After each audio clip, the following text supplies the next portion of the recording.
আজকে আমরা নিফটির মধ্যে একটা গ্যাপ ডাউন ওপেনিং দেখেছিলাম।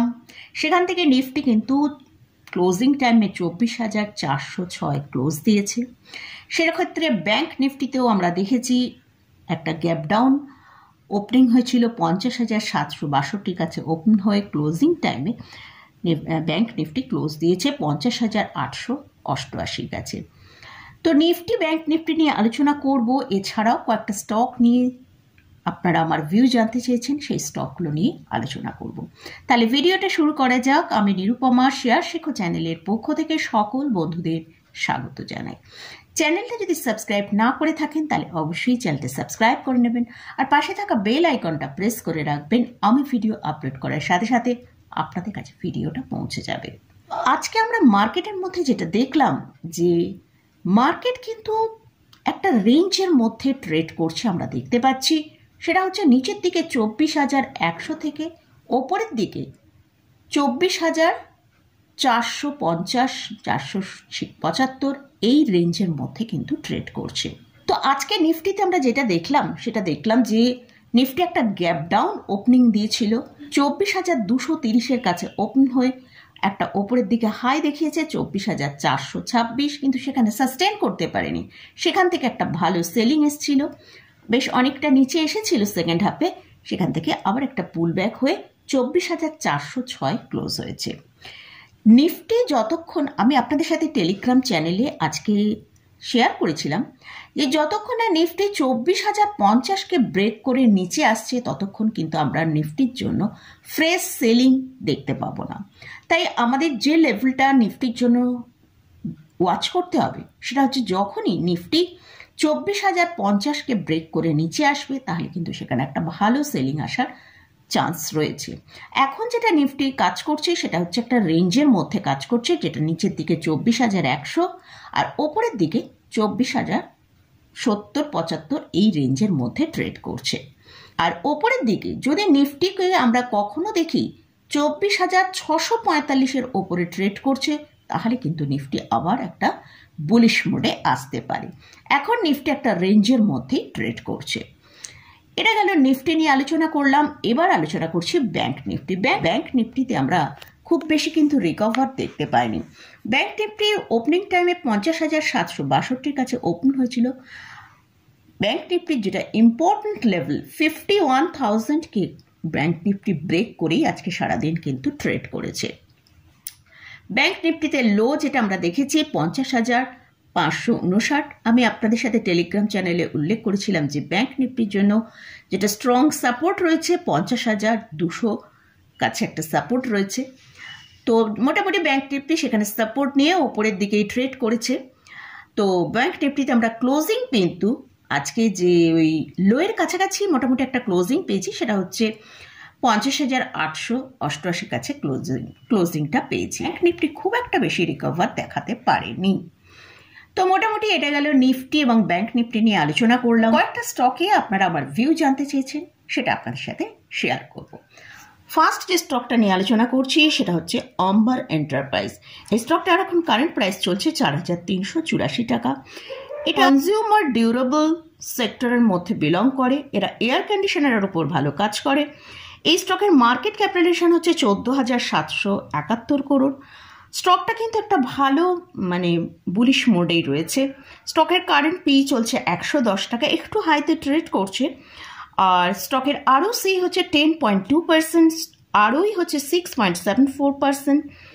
এদের লাস্ট 10 ইয়ার্সের যদি সেলস গ্রোথ দেখি 28.2%, আর কোয়ার্টারলি সেলস গ্রোথও কিন্তু এই স্টকে ভালো রয়েছে। এই কোম্পানিতে প্রোমোটারের হোল্ডিং আছে 40.37%, এফআইএসদের হোল্ডিং আছে 25.98%, ডিআইএসদের হোল্ডিং আছে 15.83%। আর এই স্টকে কিন্তু এফআইএস এবং ডিআইএসদের খুব ভালো একটা স্ট্রং পজিশন হোল্ড করা আছে। এই স্টকটা ফান্ডামেন্টালি কিন্তু একটা গুড স্টক। যদি এই স্টকটা আপনার হোল্ডিংয়ে থাকে তাহলে 4,180 টাকা স্টপ লস মেনটেন করতে হবে। ওপরের দিকে স্টকটা 4,800 টাকা পর্যন্ত যেতে পারে। আর যদি ট্রেডিং করার জন্য ফ্রেশ বাই করতে চান তাহলে 4,240 থেকে 50-এর কাছে এলে বাই করা যেতে পারে। আর ওই স্টপ লস হচ্ছে 4,180 টাকা মেনটেন করতে হবে। নেক্সট যে স্টকটা নিয়ে আলোচনা করছি সেটা হচ্ছে শেয়ার ইন্ডিয়া। এই স্টকের এখন কারেন্ট প্রাইস চলছে 310 টাকার কাছে। এই স্টকের এরা ফাইন্যান্সিয়াল সার্ভিস প্রোভাইডার কোম্পানি।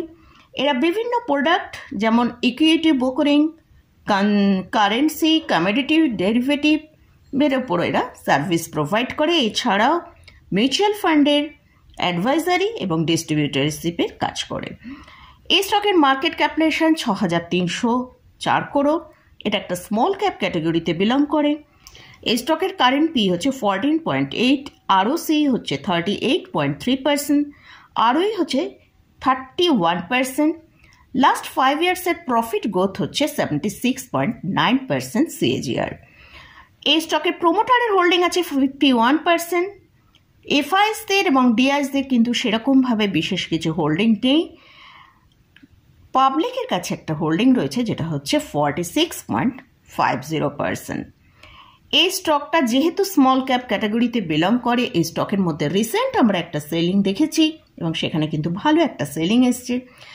এই স্টকটা তার 50 ডিএমআর নিচে ট্রেড করছে। যতক্ষণ না এই স্টকটা 320 টাকার ওপর সাস্টেন করে ভালোভাবে ট্রেড করতে পারছে, আমরা কিন্তু এই স্টকের ওপরের দিকের মুভ সেরকমভাবে দেখতে পাবো না। তাই যদি স্টকটা 320 টাকার ওপরে ট্রেড করে তাহলে আমরা ওপরের দিকে 345 টাকার পর্যন্ত যেতে পারে। আর আমাদের যদি স্টকটা হোল্ডিংয়ে থাকে তার জন্য যে স্টপ লসটা ফলো করতে হবে সেটা হচ্ছে 300 টাকা। স্ট্রিক্টলি কিন্তু স্টপ লসটা ফলো করতে হবে। যেহেতু এটা স্মল ক্যাপ ক্যাটাগরি স্টক, তাহলে যদি নিচে আসে তাহলে কিন্তু বেশ অনেকটাই নিচে আসতে পারে।